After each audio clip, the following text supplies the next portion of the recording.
So I'm going to introduce Barry Helem, or Helem, who's going to be talking about a national strategy to manage cats in New Zealand. After an extensive career in the financial services industry in senior leadership roles, Barry decided to get off the hamster wheel of corporate life and get back to the community by taking his corporate experience to the charity sector. 5 years ago, he made the transformational shift from banking and finance to animal welfare and is currently the chief executive of the Royal New Zealand SPCA, Canterbury and Marlborough branches in the South Island of New Zealand. In addition to his day job, Barry is also chair of the New Zealand Companion Animal Council.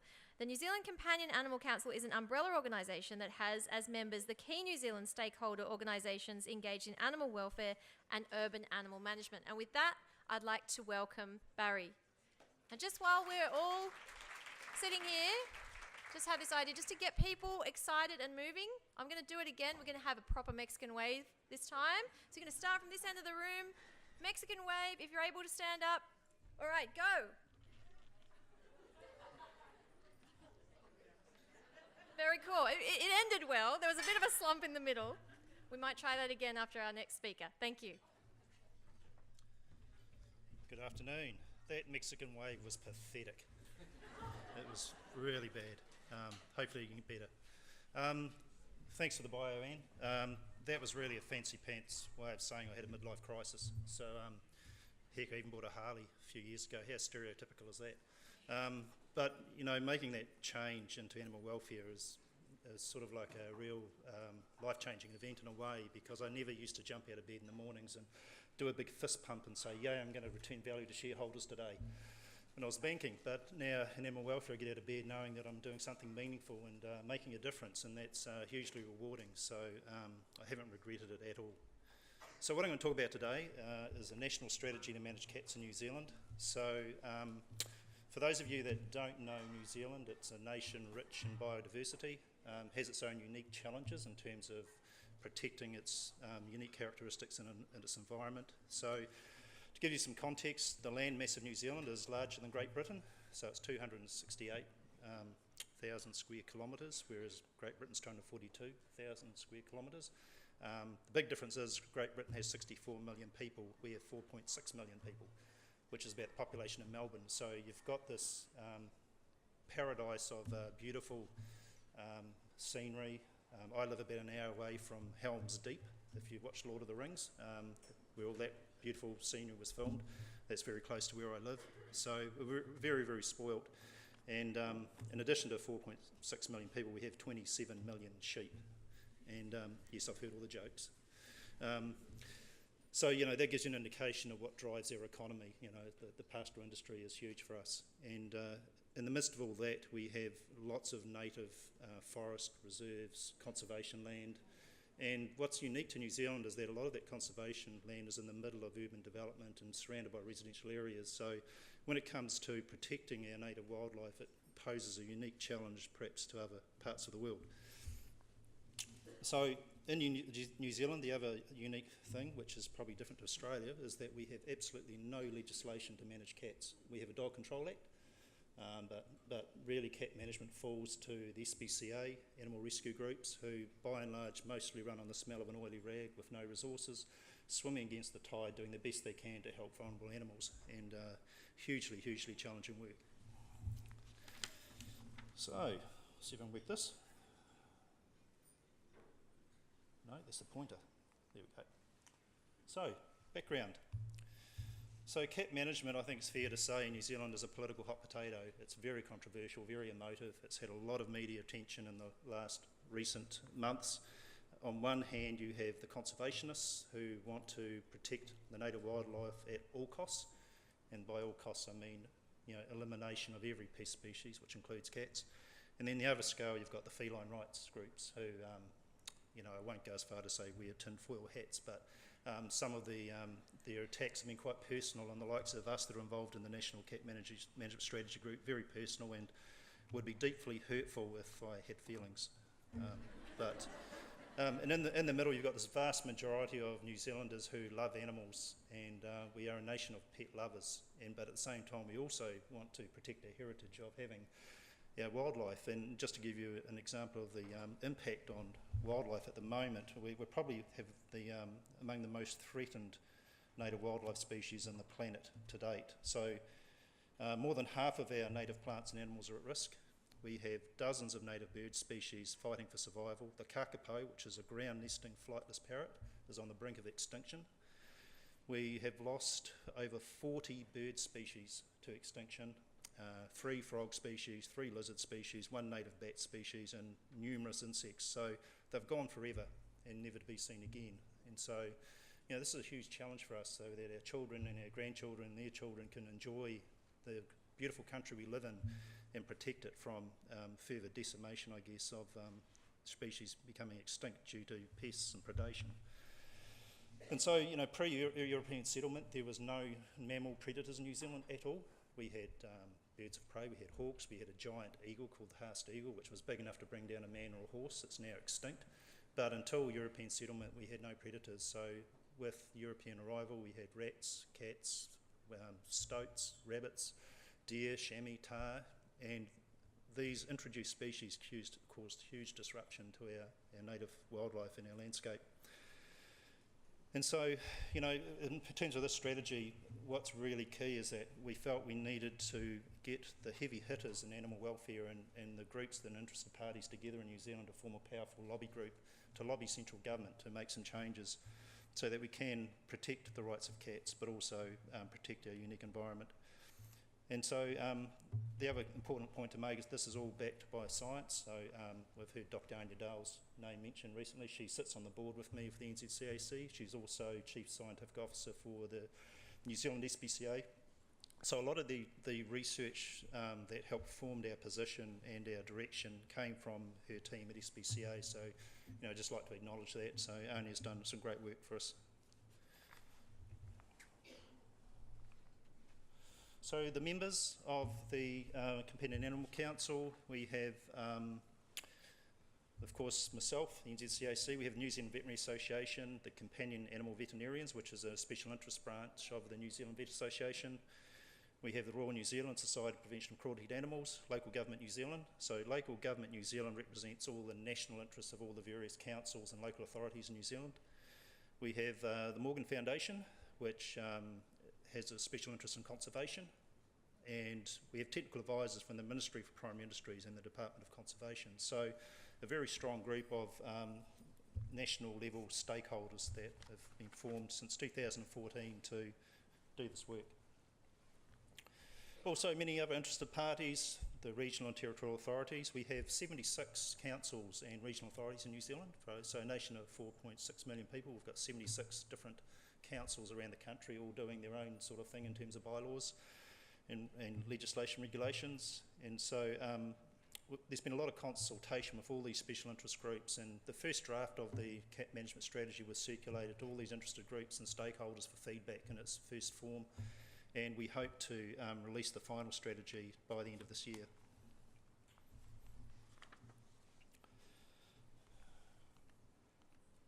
So, founding principles. So these are the founding principles that guide our strategy. There are significant benefits to cat ownership. So as probably everyone in this room knows who's a cat lover, the social enablement, the companionship, improved quality of life for the elderly, enhanced ability to cope with stress and grief, specific general health benefits, children's health and development, especially nurturing and social skills. So clear benefits for cat ownership in the community.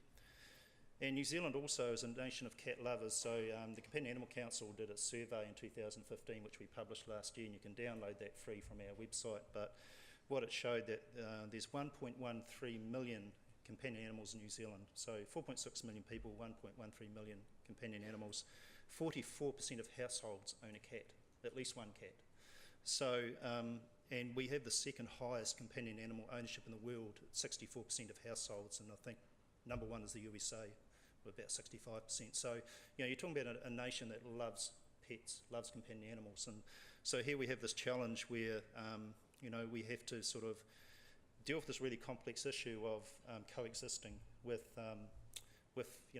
protecting our native environment, but also protecting our animals. So in terms of Also, not ignoring the impacts of cats on the native wildlife and their pastoral industry. So the research is showing that the prey intake of a feral cat is 4 times more than other cats. However, because a lot of our companion animal cats live in close proximity to native reserves and conservation land, there is a higher risk of predation if they're left to roam and roam freely in those areas. There's not a heck of a lot of research around predation of companion animal cats at this point, although Anya and her team are doing some research at the moment where they've been working with National Geographic to try animal-borne cameras to try and do some more research on predation methods. So our long-term strategic vision is by 2025, all cats in New Zealand are responsibly owned and valued. Cats are humanely managed in a way that protects their welfare and our unique environment. The New Zealand Government, through the Department of Conservation, also has a vision, and that is to be a predator-free New Zealand by 2050. So wisely, they haven't included cats in that, but it's stoats, possums and rats. So possums are protected in Australia. In New Zealand, they're a pest species. So another difference.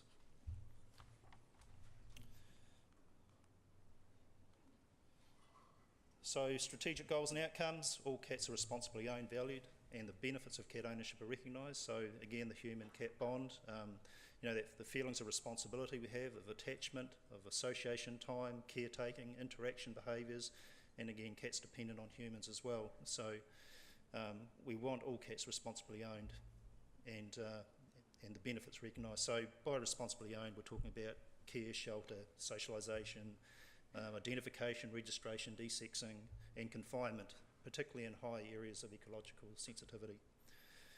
Microchipping is a big one, of course. So I was in Christchurch when the devastating earthquakes hit in 2011, and what we proved in that time, we had 5,000 homes demolished, 70% of the central business district needed to be rebuilt.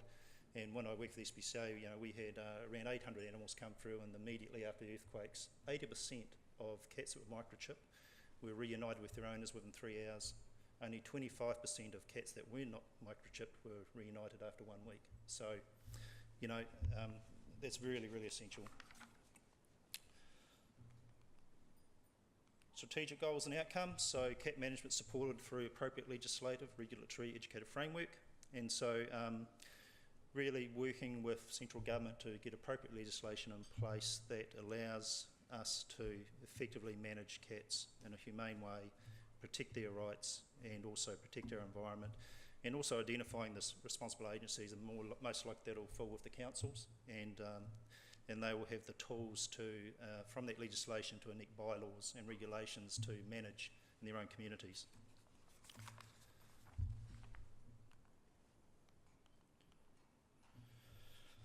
So protection of our native species ecosystems is enhanced through humane management of cats. So basically, when we say there are no feral cats and no stray cats in New Zealand, what we're talking about, we want cats in the lap. We don't want to have stray animals, we don't want to have feral animals, we want all cats to be owned and cared for and loved. And so we need strategies and initiatives in place to stop cats becoming stray and becoming feral. And feral, I mean bush cats. These are the cats that aren't seen by humans. They live in the forest, they're nocturnal hunters, they have no dependency whatsoever on humans for food.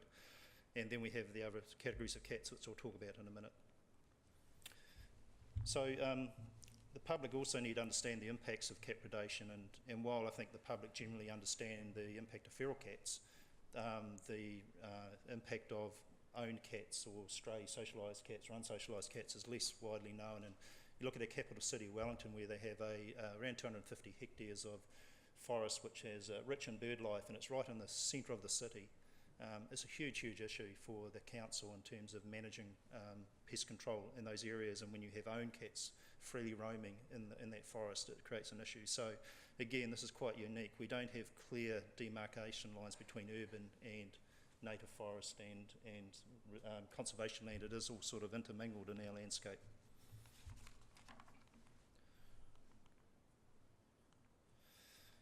So minimising the impact of cats in community, both urban and rural. So, we need a lot of education around the impact of cats on human health. In terms of New Zealand, we have toxoplasmosis ringworm, which are issues for us. The research shows feral cat density is reported to vary, so 0.19 to 0.27, cats per square kilometre on private conservation land and 3 to 5.6 cats per kilometre on farmland. So quite a high concentration of feral stray cats on farmland. And the impact that has on our primary industry is quite significant in terms of, goodness, that's going quick. I'm only halfway through. Is around toxoplasmosis with sheep and goats. So that's an impact of 18 million on our industry, and that's spread by fecal contamination and high concentrations of cats on grazing land. And so, and also around the nuisance behaviours in the community around noise control, waste disposal, keeping cats indoors at nights, and all those reasonable steps to prevent them from straying. I'm going to speed up because I'm running out of time. Sorry about that.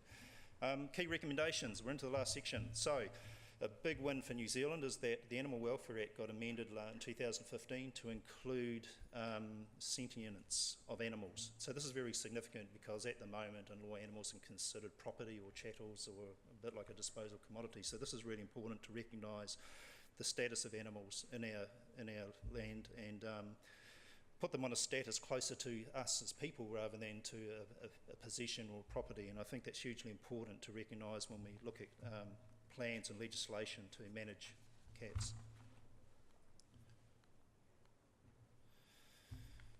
So key thing here is around we need an integrated, consistent, long-term approach. So focusing on non-lethal control methods is a huge thing for us. So things like education programs, legislation to encourage and reinforce responsible ownership, increase public understanding of the need for cat management, acceptance of measures, desexing initiatives, introduction of widespread pre-pubertal desexing of cats, restrictions on the number of cats allowed per property, nationwide mandatory desexing microchipping of cats at point of sale and transfer of ownership, and programs to promote the value of cats. So that's some of the initiatives. Education is hugely important, as I said before. If we want to actually be the fence at the top of the cliff rather than the ambulance at the bottom, we need to educate the community a lot more around a lot of the issues we're facing. So just briefly on cat categorisation, what we want to see as categories are the feral cat, which I said is what we call the bush cat, and then for domestic we have companion-owned cats, which is the cat in the lap, and then stray cats, socialised stray cats, managed and unmanaged, and unsocialised stray cats, managed and unmanaged. So what we're saying is a National Cat Management Act. Very important that we implement this incrementally because we need time for education of the public, acceptance and compliance, and also to allow the creation of and implementation of local cat bylaws. We also need to identify what our high conservation value areas are because I think the key thing about this is that what we want legislation to do is provide a toolkit for councils and local authorities. So this is not a situation where one solution fits every single location. It's got to be tailored. So for example, if you're in an urban area, you can do managed targeted trap neuter return, which is what we're proposing. The evidence supports that works really well, and we've done some studies in Auckland, SPCA, that have targeted an area of Auckland and seen significant reductions in unwanted litters. But then in an area with high ecological sensitivity, you won't do that, and you might move more towards containment of cats on properties, or no cats at all, or have a sort of a zone where you're not allowed to own a cat if you're within a certain radius of a reserve. So it's empowering councils to work with their communities and engage their communities to find solutions that work for them. So what we don't want to be is like a nanny state and mandate. It's about supporting each local authority to do what works. How am I going? Excellent. We also need to establish a National Cat Management Task Force. So that's around best practice for managing colonies, management guidelines, evaluation of strategies, allocation of resources, and priority setting. And so again, this task force will be charged with assisting local government and local community groups to provide the best possible outcomes for their communities around cat management.